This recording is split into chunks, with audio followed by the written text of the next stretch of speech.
Good evening. This is HM1 in 2021 with Ryan. Today we're going to be going over BUMED instruction 6230.15b. This one is like really long, so I'm not sure how long this video is going to take, but it's going to be a pretty long video. I had a little bit more downtime this week, so I might be able to do a video each day, but we will find out. Depends on how much I go through. And again, I have this one printed out, so I'm going to flip through, point out the stuff that I think may be important. I think this is one of the few instructions that I don't think I've ever read before. And given that it's all about immunizations and chemoprophylaxis type stuff, thought it was kind of cool to read, given all the chemo shots, or not chemo shots, but all the COVID shots and all that I just had to get, yay Moderna. It kind of helped me understand what the process was for payment and stuff like that. So the big thing to notice that it seems like this instruction was created by the Army. It also says Navy, but it has like an Army tag and a bunch of other different nomenclature for the other instructions. But I did notice that Army is mentioned a lot. So if I was to guess, I would say Army is probably like the predominant promulgator of this instruction. So it applies to pretty much anyone in active duty, civilians, contractors, anyone that deals with military. That's pretty much it. It's military immunizations. The person who puts that out is the Surgeon General. And that's really it on the first page. There's like 8 chapters in this instruction. It's 40 pages. I'm going to go over the most I can. I did my little highlight action. But talking through helps me remember. So hopefully it helps you by listening. And boom. So chapter 1 is all about the purpose, responsibilities. So the command medical authority is the person that prescribes specific immunization and chemoprophylactic requirements for the unit. So it's the medical authority that says, hey man, we need to get this stuff, which makes sense. They're medical. It should be a doctor saying, hey guys, this is what medical need we think you need. You also need to maintain appropriate records because no one likes getting stabbed multiple times. And if I lose the shot records, guess who gets to get another shot? So that's kind of a jerk move. It also saves money by making sure you have accountability. Make sure the immunization exemptions are documented. And the ITS, I forget what that acronym stands for. Actually, we're filming. So let's go to the back part of the instruction. Your ITS is your immunization tracking system, which for us is pretty much ALTA. So the immunization tracking service. So it needs to get documented because that's how you know you got it. Once you start, you need to keep going. If there's boosters, you need to get them. If there's multiple shots in the series, you need to get it because again, if you don't, it was kind of a waste. And just if you start, you got to keep going because we already paid for the first one. It's taxpayer money. Let's see. Any deviations from what you're supposed to do is supposed to be cleared by the appropriate combatant commander, surgeon general, or something called a CG-11 in the Coast Guard. So someone from pretty up high in rank needs to say, we're not doing that. It can't just be Joe on the street, Agent Smuckatelli. It needs to be one of the bosses saying, we're not getting that shot. It's important to understand military standardization agreements. And it's important to make sure people, given their shots, are properly trained. Man, I think about 10 years ago, there's this person that was in core school. They got kicked, or they weren't getting kicked out. It was like a medical set. Someone like really jacked up their shot, and it caused like dead muscle in their bicep. And they brought that person in to talk to the students who were like, hey, I was going to be a corpsman and someone jacked up my shot. And now I'm getting processed out. So making sure someone's trained always makes me think of that person. I don't remember your name. I don't remember wherever you are. But hey, I went to core school in 2010 and I still remember you. So, hey, thank you for putting that message in my mind. Let's see. So medical commander is the one that needs to ensure that people are trained. They also need to make sure that they appoint a physical or a privileged position with medical oversight. So there needs to be a doc overseeing the medical stuff, or corpsman. Medical docs pretty much oversee everything we do. the training and immunization needs to happen, and that provider needs to be available to address any, I'm saying a lot, need to address any issues with the immunization. So if there's any problems, any issues, like for example, I went through the COVID line and I got my Moderna shot. They had someone on staff for you to talk to if you had any questions. And if I was to guess, I would say that person was probably the MO overseeing it. They had information. There was like a consent form. That person was checking in on everybody. Like there was definitely someone there that was, in my opinion, doing the right thing and making sure people were informed about their decisions. Let's see. And what I thought was interesting, and here it says the Coast Guard requires a privileged healthcare provider to administer immunizations to civilians. So if you're a coastie and you're let's say somehow you're a corpsman working with coasties, yeah, don't give any civilian shots because apparently that's like a no-fly zone. I think that's really interesting. I don't really understand why. I don't think any Coast Guard people would be watching this video trying to make HM1. But if anyone's worked with Coast Guard, I'd be interested as to why you think that might be. It doesn't make sense to me that enlisted folk aren't allowed to give shots to civilians. I wonder what the difference is versus their training and our training, where that is a split. The medical commander is also a person that establishes and signs vaccine and chemo prophylactic standing orders for clinics where they're administered. So they're the ones that set the policy. They're the medical boss, so it's their program. They're going to tell you what's going on. Yeah, and then here it is again for the Army being in charge. It says that the Army is the executive agent for the military vaccination program. So again, I said earlier, Army was mentioned first. There it is again. The Army is the executive agent. And the one thing that the Army does is they operate what's called a MILVAX office. It stands for military vaccine. They're the people that have all the instructions, information, and just more stuff about the vaccines. The MILVAX is apparently like the vaccine hub, which to me is easy to remember. MILVAX, military vaccines. And it's spelled MILVAX. So think of anti-vaxxers, vax. That's all it for Chapter 1 that stood out to me. Chapter 2 talks about the program elements and clinical considerations. And a lot of the stuff I thought is pretty common sense. I'll just briefly go over some of the stuff that I highlighted. Vaccines will not be used past the expiration date. And the only person that can waive that is the Surgeon General or equivalent. So that's got to come up from way high to say, hey, yeah, you guys can use expired stuff. Which, again, it's expired, so probably shouldn't use it unless there's no other option. Once the immunization series has been started, it must be completed unless a medical or admin exemption exists. So you have to complete it. It does say that restarting an immunization or adding extra doses is not necessary when the initial series is interrupted. Instead, give delayed doses as soon as feasible. I thought that was interesting. It doesn't specify like what that time period is, but instead of restarting, you give someone delayed doses. I hope I got a PMT in here that can give me some info. HM1 Good Kind, I know I saw you give me a follow, so maybe you can speak up on that one. Initial series, yep, just talked about that. Doses. So don't give the doses closer together than the manufacturer says, which they tell you, hey, one dose 28 days apart. Take the doses 28 days apart. Don't do 25, don't do 24.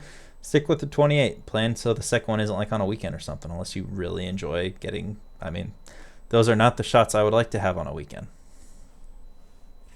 It does say that it can be waived if the doses are part of a CDC catch-up schedule or during an outbreak, which we are in. Ta-da! Let's see.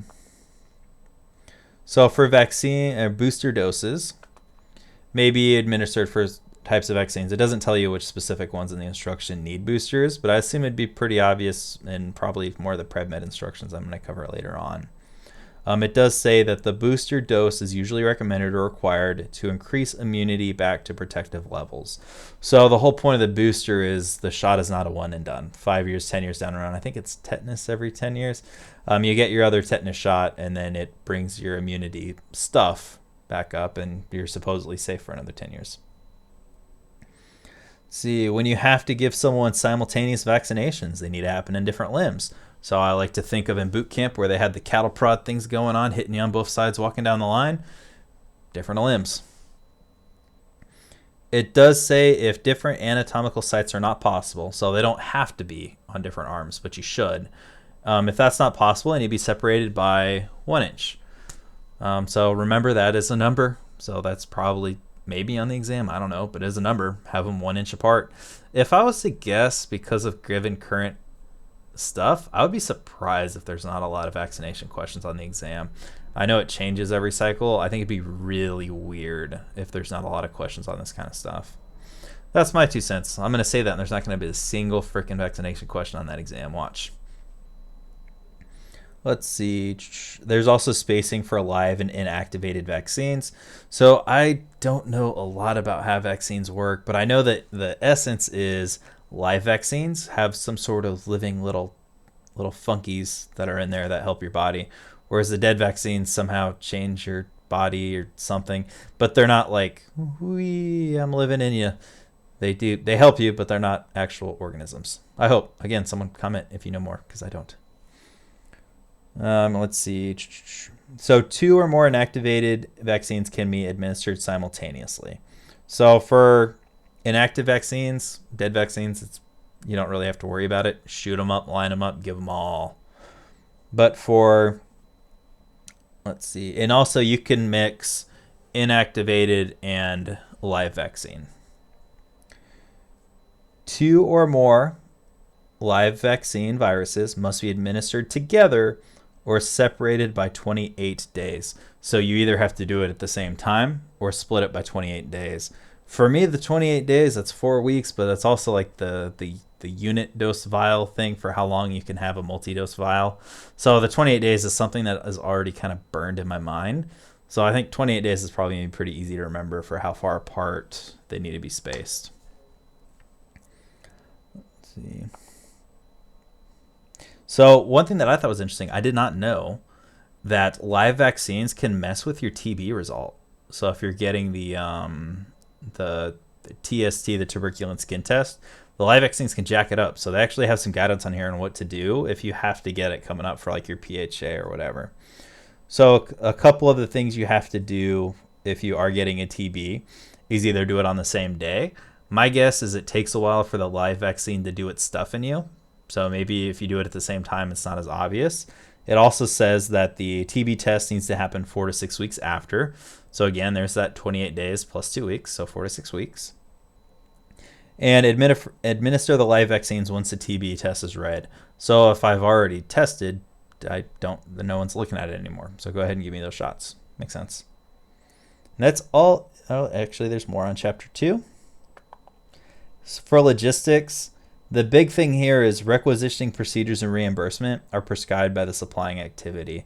What I got out of this is ships can borrow vaccine cold storage stuff from MTFs, which, I mean, it kind of makes sense. If they're not going to be able to do it at the hospital, they will take the stuff and do it, have their own corpsmen do it.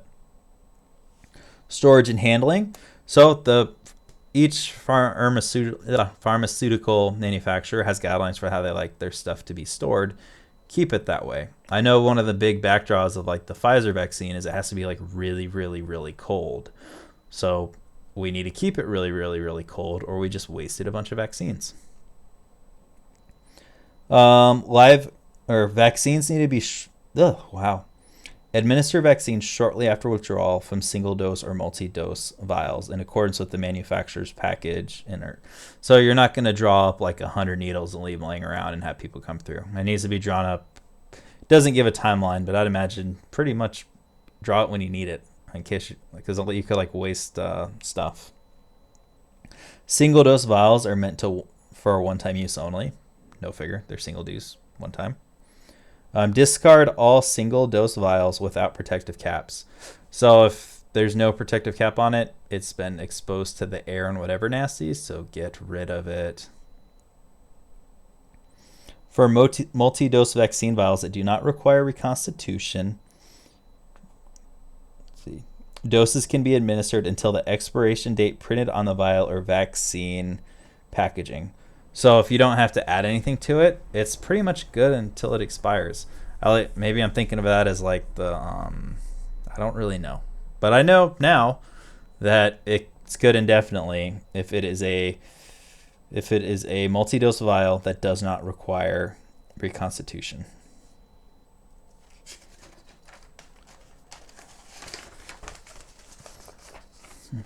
Never mix individual vaccines in the same syringe. Yeah, just don't mix stuff arbitrarily. That can be bad. Separate needle and syringe for each injection. So for one, the obvious bloodborne pathogen, you're not going to stick the needle back in another vial. So one shot, one kill. Label the filled syringe with the type of vaccine, lot number, and date of filling. So make sure you have the vaccine, lot number, date of filling. How I think of that is like where you get the little cards from the flu shot. Normally they take them and then I throw them away shortly thereafter. That normally has that stuff on it. So like what was the lot number, what was the date, and what was the type of vaccine. So if there's a jacked up lot, they could trace you and be like, hey man, we just injected you with that Bruce Banner stuff. We got to heal you. So it's a way to look out for that. See, attach needles to manufactured filled syringes just prior to administration. So the syringes that already come pre-packed, you're not just going to pop a syringe on it like 6 hours before, or pop a needle on it, because what's the point? You can just, a needle takes, 2 seconds to put on a syringe, so don't do it until you need it. You could waste a needle, you could waste a syringe, it could compromise the vaccine. Discard needle and syringe if the vaccine is not administered before the end of the day, or vaccination session in accordance with the manufacturer's package insert. So either at the end of the day or when you're done giving vaccines. It does specify if you have like a really long, like 30-hour session, it can't be out for more than 8 hours. So 8 hours junk it. If you're doing like a 30-hour marathon flu shot expo, every 8 hours, if something's been filled, it's got to be junked. So that's why it's important to have the time on there too, because if you don't have a time written, how are you going to know if it's been 8 hours? Pre-filling syringes are highly discouraged, especially, like, to me that makes sense, especially if I'm doing like a bunch of shots. Do I really think that every person is going to do the right thing and meticulously label every single syringe? Probably not. They always should, but life happens, people get busy. That's how syringes get mixed up. So don't leave stuff laying out.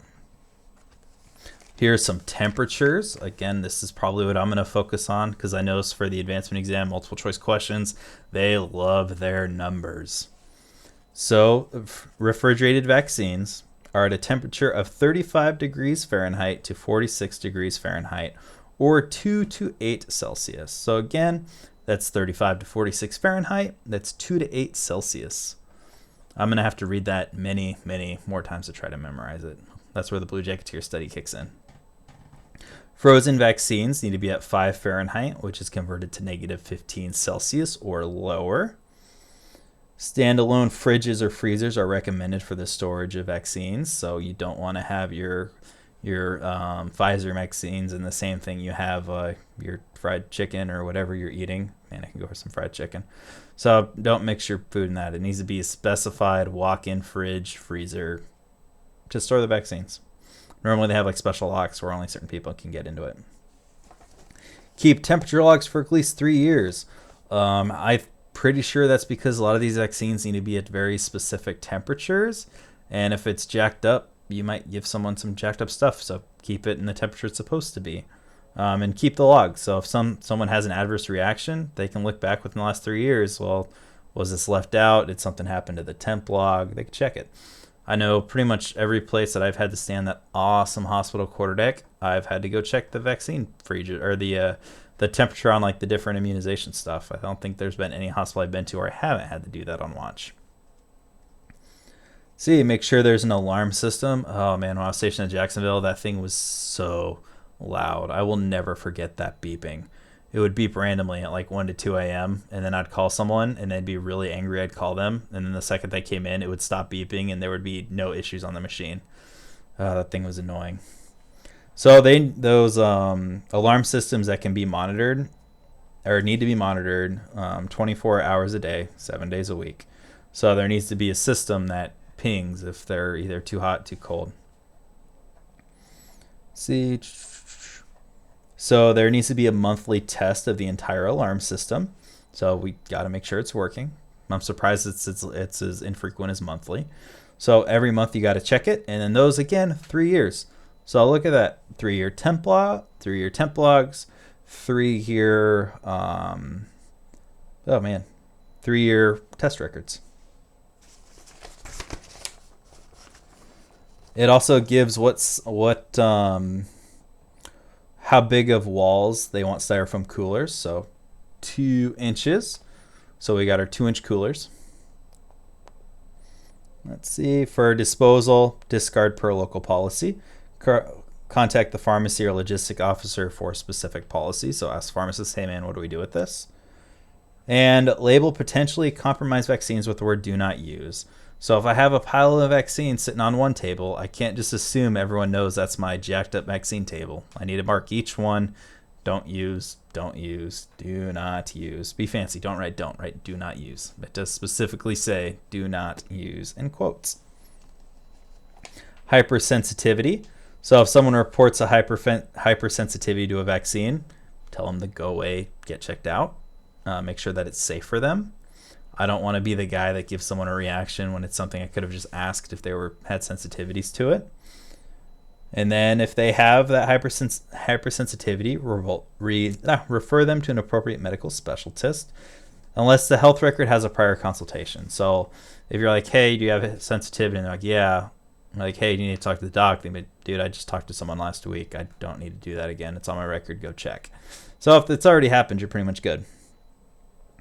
It doesn't say how often that needs to be. It just says a prior consultation or a specialist's recommendations. All right, next we got to talk about women of childbearing potential. So you don't have to get pregnancy tests on everyone that gets vaccinated. There are a few precautions to take, though, especially with like the live vaccines. First one, there needs to be signs, just asking them to identify themselves. Directly ask, hey, is there any chance you could be pregnant? Even if they get offended, still ask. Better them get offended than get dead. For smallpox, with the smallpox, specifically smallpox vaccine, you actually need to have the date of their last menstrual period. And if it is 28 days, hey, there's 28 days again. If that period was over 28 days ago, they need to get a pregnancy test just to make sure it's not going to jack them or the baby up. I've seen this on like the Facebook masters that apparently know everything, saying, hey, this could hurt breastfeeding stuff. It specifically says in here, at present, no immunization products are medically contraindicated in breastfeeding women. It does go on to say that smallpox is typically withheld for people that are feeding their kids, and not because of the vaccine, but because it's possible that the smallpox itself could get transferred to the child. So it's, again, don't give it to them for specifically smallpox, but most vaccines don't cause any issue for breastfeeding. Then if there's a live virus administered, counsel her to avoid becoming pregnant for the appropriate interval as recommended by the CDC or the vaccine manufacturer. So if there's a live vaccine, they're not pregnant, but they're trying to be, like, hey man, just chill for like 28 days or whatever. It doesn't say 28 days in here, but if I was to guess like every other number, it's probably somewhere around there. But it's set by the manufacturer instructions or by the CDC. Like, they're the ones that make and put out this stuff. So it'd be their call on when they think it would be safe. That is why they run tests. There are some exemptions to getting a vaccine. Told you guys it would be a long video. I think I'm about 10% done. So there are two types of exemptions, are medical and administrative. Medical is given by healthcare providers based on the person's health status. Medical exemptions can be up to a year or permanent. Some of the examples are underlying health condition, immunity based on serologic tests. So if they're obviously immune to something, they probably don't need a shot for it, because what's the shot going to do? It's a waste of money. Give it to someone that could use it. If their clinical case is not readily definable, so maybe they might not need it. Report cases in the Vaccine Adverse Events Reporting System. So VAERS is where you, from what I'm reading, is where we'll report all the adverse stuff from vaccines. And that's where you'll also report any permanent medical exemptions. Probably so if they have to get any shots in the future, they can look and be like, okay, you don't need this, you're good. Let's see. There are some admin exemptions. So one of them is separation. Within 180 days before separation or retirement, they may be exempt if they're going to be in an area where they're not going to be exposed to that agent. And the commander might not direct the immunization because of overriding mission requirements. So the CO could be like, no, you don't need it. Their call. 30 days or fewer, a couple people might not need it. This applies to civilian employees and contractors who will leave a permanent assignment subject to immunization 30 days or fewer. So if they have 30 days or less, at that point, they're probably going to be okay. And either way, they're going to be away. Not your problem anymore anyways. So within 30 day, at that 30-day mark, kick them out. Let's see. There's also a section here on religious accommodations. So it is possible to get a religious exemption. That decision needs to be made with the medical, judge advocate, and chaplain. So medical, JAG, chaps, all together come to a decision to see if, yep, you warrant a religious exemption.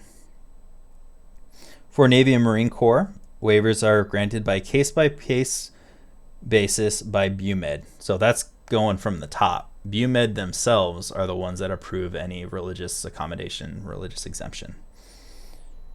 Then also a military physician must counsel the applicant. They just need to make sure that they understand, hey man, that's your right for religious stuff, but you could seriously get jacked up and start puking up blood if you don't get this. Like the disease is way worse. But again, it's their choice if the exemption gets approved. But medical still has to counsel the person and tell them what the risks are, just so they can say, yep, of sound mind, of knowing the consequences, I still made this decision. And the commander must also counsel the individual that non-compliance with IMS requirements may adversely impact deployability, assignment, or international travel. So yeah, you don't have to get it, but it's probably like shooting yourself in the foot career-wise. Not going to be able to deploy, not going to travel. Was it really worth it? But again, if that's your religious accommodation, that's your thing. But the CO needs to have a counseling with you to let you know, hey man, could really mess up your career if you choose not to get this. You can't deploy, and we're a deploying unit. Let's see. So it's up to the service regulation to determine if, while the requests for the religious exemption are active, if the immunization can be deferred. So if there are some stuff where I'm like, hey, it's pending. It's like, yeah, but it's not approved, so you have to get it. It just depends. See, and also religious exemptions may be revoked. The caveat for that is if the individual and or unit are at imminent risk to exposure. So, hey man, for real, like 9/10 of our shop has COVID. You're getting this. COVID's probably a bad example because it's still under the emergency use, but you get my point. Any other vaccinatable disease, it's like, hey man, you're the only one that hasn't gotten it, you're probably going to get it. We all live in the same room. Let's see. Then for civilians, that just goes up to their supervisor, because civilians are people, not like us active duty folk. Civilians are people, so for them, they can do that. Let's see. Prophylactic records. A lot of these forms looked really familiar from like the ManMed chapters we're going to have to study and a lot of the other stuff. So a lot of these looked familiar. I got to brush up on them, but a lot of the stuff I've seen many times before studying for other advancement stuff. So all immunizations need to be documented into that service records, ALTA. The forms, so the CDC 731, which is the CDC form. I think all of us got it with the fancy COVID stuff on it. There's the SF 601, which is your health record immunization record. DD form 2766, which is the adult preventative and chronic care flow sheet. And those are pretty much the big forms, but I'm going to touch those later when we go over ManMed chapter 16 is medical records, I think. But all that stuff is both in the core manual in there, so no need to beat that right now. Just remember SF 600 plus 1 is immunizations. There are a lot of abbreviations that will be in the index at the end. I'm only going to go over the ones that I think may be important, like the ITS or the VARs. It does say that for the date, it needs to be military style. So day, month, year. The month can be shortened military style to the first 3 letters. The year can either be the last 2 digits or all 4. Let's see.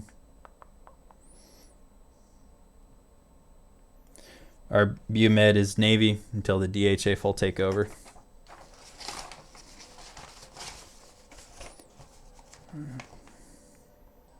Signature stamps are not valid for any of this paperwork, so it needs to be a physical signature.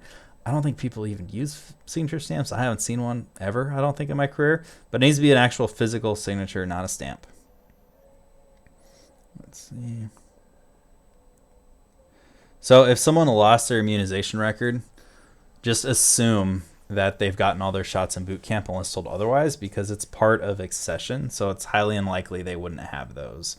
So for the for lost, assume they have their accession shots, unless there is some specific reason to believe otherwise.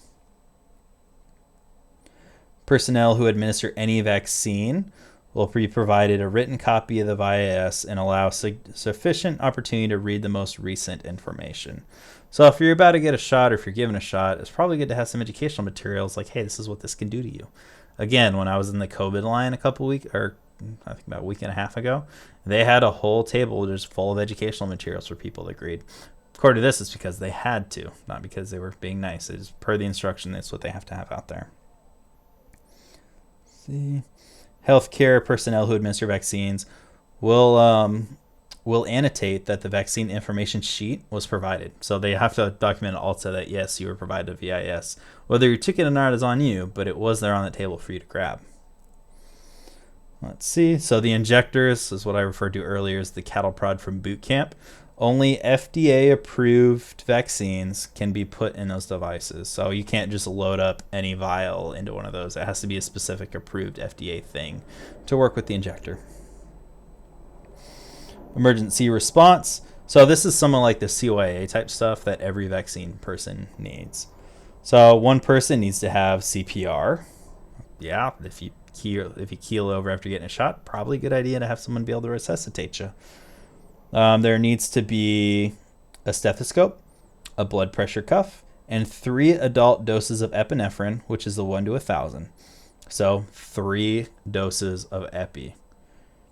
Oral airway, bag valve mask, and a bunch of oxygen stuff. But I think the big one there is probably the epinephrine, 3 doses, blood pressure cuff, stethoscope, so you can check their blood pressure. Maybe they're having a vasovagal response. You're not going to know that. Yeah, that's the one. Yeah, that's what you get when you have this shot and you start getting woozy. So you can check that with the blood pressure. Is it tanking? What's going on? Do you need help? Do you just need some water? So according to here, you have to wait for 15 to 20 minutes. That's what they did with us for COVID. It was a big tent outside. They had a bunch of chairs set up, and it was your butt is sitting in that seat until the timer goes off and they tell us to go. It's actually pretty nice outside, decent day. Hung out on the grass, chat with people, brought my dog. So that was fun. Adverse events needs to be reported. As I said earlier, this is why you have the lot number. So you need, for the mandatory info that you need to report an adverse event, ID, lot number, manufacturer, as well as the date, name, and location of the MTF. So it doesn't help the company if I was like, yeah, one of your lots is infected. Which one? Where are you? Well, I don't know. It was given to me from a hospital. Which one? I don't know. So it's important to know where it came from. Report adverse events resulting in hospitalization, which is a life-threatening event. So pretty much report anything. The reports happen on the VAERS website. There's also a phone number. I highly doubt I would have to memorize a 1-800 phone number, but I'm pretty sure just knowing that VAERS is who I report it to is probably good enough. And their website is www.vaers.hhs.gov. So it's a pretty obvious website. Let's see. Reports of mild expected reactions are not required. So, hey, this is known to give you a stuffy nose. If you have a stuffy nose, I don't need to report that. It's common. I'm looking for stuff that may jack you up, may cause problems. See, so report needs to happen within a week. So 7 days of the adverse event recognition.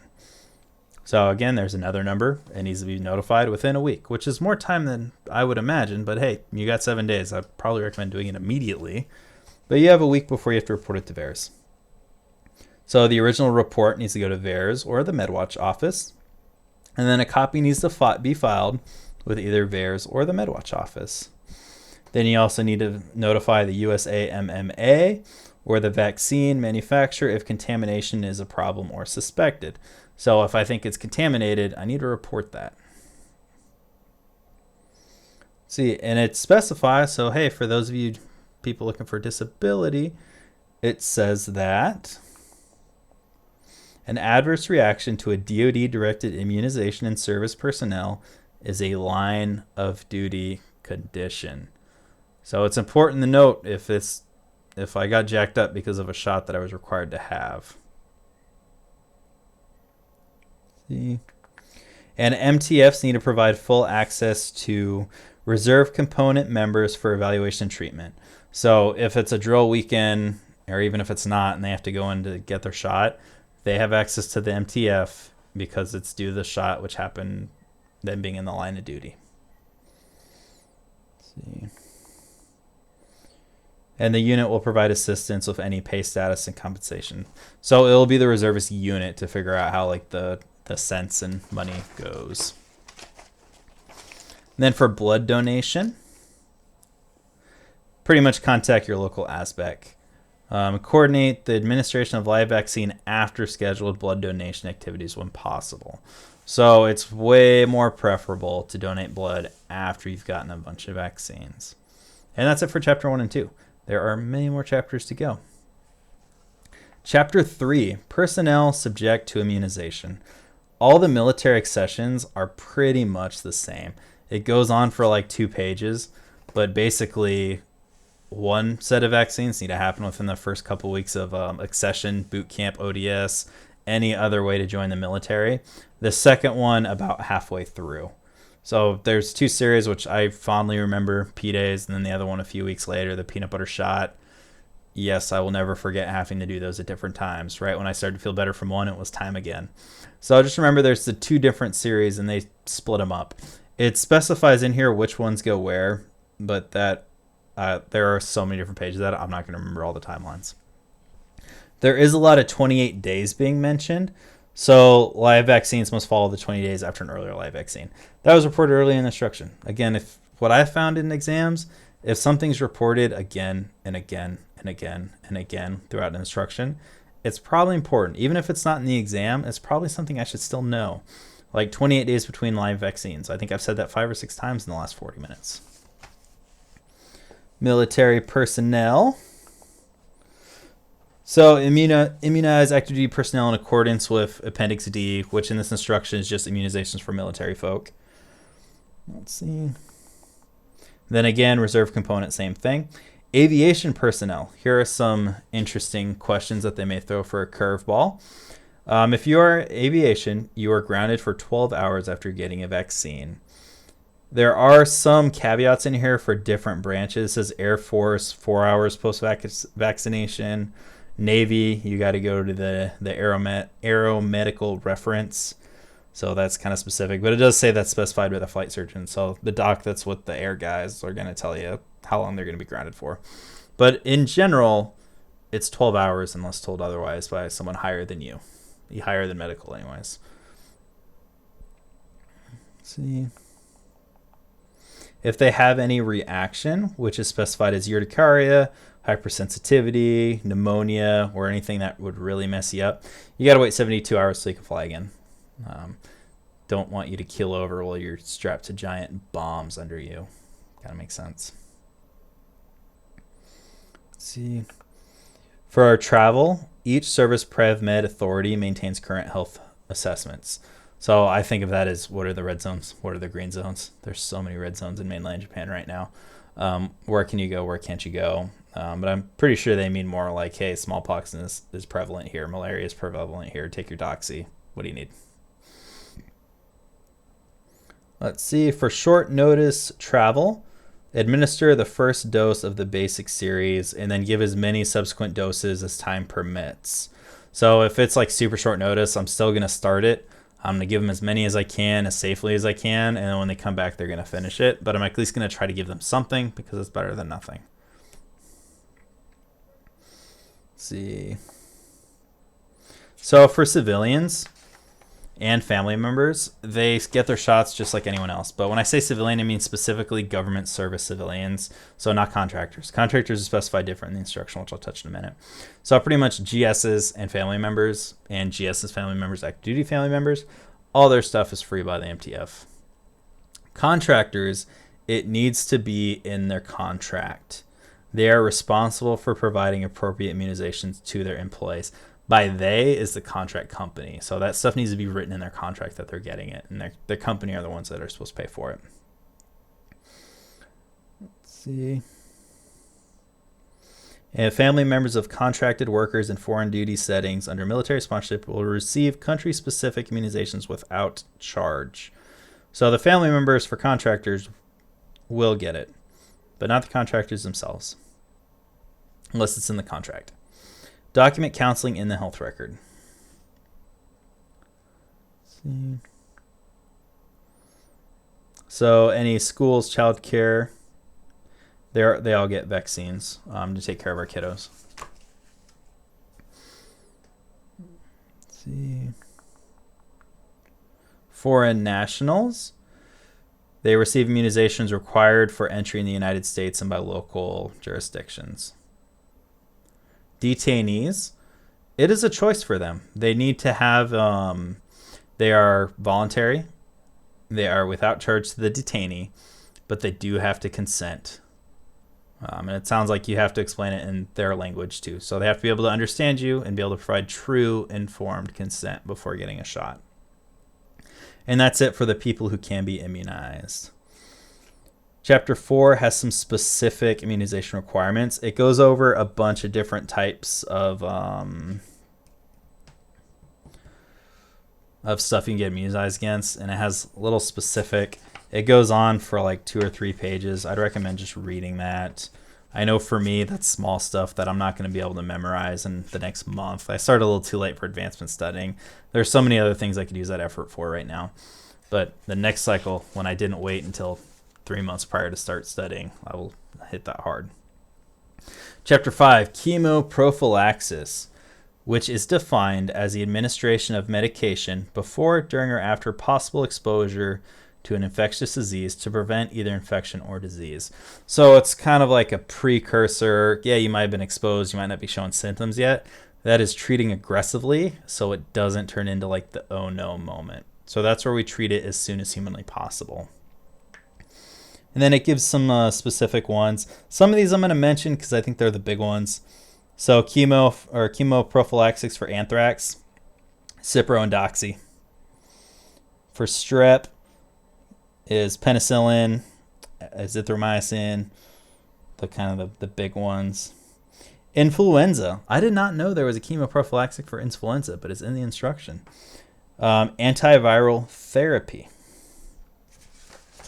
So there are antiviral therapies for influenza if you can't get your flu shot.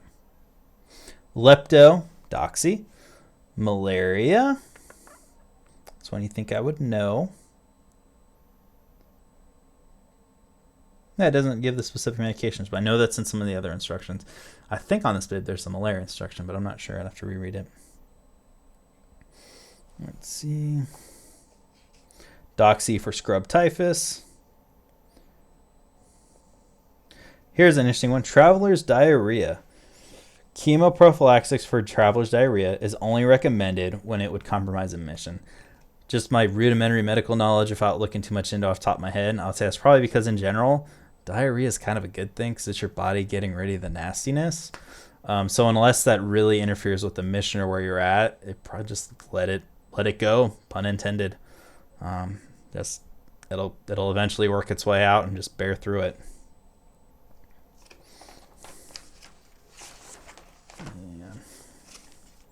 Chapter 6. I think there's 8 chapters, so we're almost done. Chapter 6 is biological warfare defense. So the president of the Defense Health Board can authorize vaccines to protect against validated biological warfare agents and recommend appropriate immunization protocols and/or chemoprophylaxis. So there's someone out there that says, hey, this is going to help you against this bioweapon. So within 30 days of receiving the validated and prioritized biological warfare threat list from the chairman of the Joint Chiefs of Staff, the executive agent is the one that puts out that list. So within 30 days of that list is when we need to start preparing for how we're going to do this, because bio attacks are really bad. So we need to know immediately what we're doing about it. And according to this instruction, that is 30 days. Here is vaccine and other products in IND. IND stands for investigational new drug. So a drug that may not work, we're still testing it. Similar to the EUD, but we'll touch the EUD. That's the next chapter. An IND, there needs to be approval from SecDef to use. Let's see. And it needs to be recorded in their record, just like anything else. There should be consent for IND status. It may or may not be mandatory, and the person that makes it mandatory is the President of the United States. They can make these investigational stuff mandatory, but they don't have to. However, it does say that there are 3 reasons that they would waive the consent. One is consent is not feasible, so we need to get this to you now. 2, it's contrary to the best interests of the member. Like, hey, man, if you don't take this, you're going to die. I mean, you're one of our assets. You're basically government equipment. You cannot die. And then the third one is it's not in interest of national security. So if everyone at this secret base dies because they didn't get their shots because they were waiting for the bureaucratic paperwork, yeah, that's a massive security issue. So we need to make sure that they can do their job. See, and whether or not they got that consent, however that worked, needs to be recorded in their health record. So patient given consent or patient not given consent due to presidential order, whatever that is. Let's see. However, there is information that the person is supposed to have before they get the IND. It says they must receive information such as briefing, informational counsel, individual counseling, and information statements provided by the FDA IND protocol. So it's not just like, hey, take it. The president said you have to. They do have to provide educational materials on what are you taking, how could this end badly, how could this end great, how does this work. Chapter 8, it's not EUD, it's EUA, which is what to the best of my knowledge, the Moderna and Pfizer vaccine are both right now. The emergency use authorization. So the EAU authority is an alternative to the otherwise applicable requirement to follow an IND application and follow those rules. So basically, I'm trying to see who can call it. The FDA is the one that grants the EUA. So basically, we don't have time for all the IND stuff. We need to get this to people now, such as COVID. We need to get this immediately or we're going to have a problem. We don't have time to do the IND stuff. It can be put under a EUA, emergency use authorization. Generally, the EUAs are up to 12 months, and that can be renewed. This is the guidelines here for why a EUA is the way to go. So military emergency or significant potential for one. The Secretary of the Defense Health Something Services declares an emergency based on the Secretary of Defense's determination. The vaccine may be effective in preventing the condition. The potential of the vaccine outweighs the risks. There is no adequate approved and available alternative medical countermeasure. So I'm not going to make you take an experimental drug if Motrin would do it. There needs to be no other option. Let's see. And the duration of the authorization corresponds with the duration of the emergency. So if this is something that's only going to last for like maybe 3 months, all right, we only need it for 3 months. But if it's like COVID, I know there's like the super spread thing that's going around now, like the new strain of it. We're probably going to be dealing with COVID for a while. The FDA is the one that decides if the person should have the option to refuse it, but the president can waive that option for military. Let's see.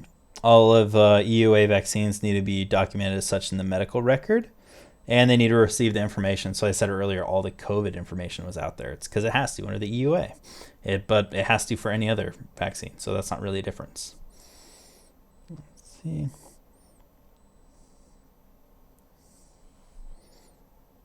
And the Army, as the executive agent, so again, I said Army is overall in charge, the executive agent. They oversee EUA product use for force health protection. So this is all, it's got to go through the Army for if the EUA is needed for the military. Bunch of regulations on Appendix A. Also has some forms. So again, 731, VAERS 1, SF600, SF601. Standard forms, I'll probably make flashcards for those to remember, but there is no amount of YouTubing that could help me memorize numbers. I'm terrible with numbers. Appendix B, standards for military immunization. So the immunization needs to be available. So that's the first standard. Second standard, vaccine information sheets need to be placed. So let me give some information about the flu shot. Let me get some information about the Moderna vaccine. Let me get some information about the Pfizer vaccine, the AstraZeneca one, if that's coming to the military. It just depends. Which ones are we getting? Vaccine storage. So I said earlier, if you're the guy that messes up the storage, not going to end well for you. That needs to make sure that there is a cold chain management, which someone is able to verify that yes, this stayed cold, yes, this stayed cold. How did this go through? There needs to be the monitoring. So how did you monitor? Did we have a temp in there? There needs to be some sort of documented way of how we knew it. C, immunization record keeping needs to be documented in your ITS. Epinephrine needs to be available, and it needs to be properly stored. So I probably shouldn't just have it in a baggie. It needs to be stored however that epinephrine needs to be stored, whether it's in a freezer, a fridge, wherever I am on site. It needs to be stored to the point where it's not going to get grody. There's a lot of charts in here that's hard to read. Some glossary abbreviations. CBRNE. Man, I remember like a long time ago, my E3 exam, the several times I took it, it seemed like every single time the first 20 to 30 questions were CBRNE. That could have been anecdotal because back then I didn't study, so I didn't know what any of the things meant, but it always seemed like the first forever questions were CBRNE. What does a bitter almond smell like? I don't know, but I know that's the bad one. Don't remember exactly what the bad one is, but I know if I smell bitter almond, that's not good. The CDC, that's a big one. CFR, Code of Federal Regulations. The DHHS is the Department of Health and Human Services. I think earlier I called it Department of Health and whatever services. It's the Department of Health and Human Services. EUA, not EUD, EUA. FDA, the VAERS is that Vaccine Adverse Events Reporting System. The VIS is the Vaccine Information Sheet. They also had some small term definitions. I think they're all kind of common sense stuff. So an antigen is a substance that simulates the production of an antibody. Hyperendemic means equally endemic at a high level in all age groups and population. I don't know what that means, but yay, pop trivia. I might remember that one. Whew. And at 54 minutes, we are done.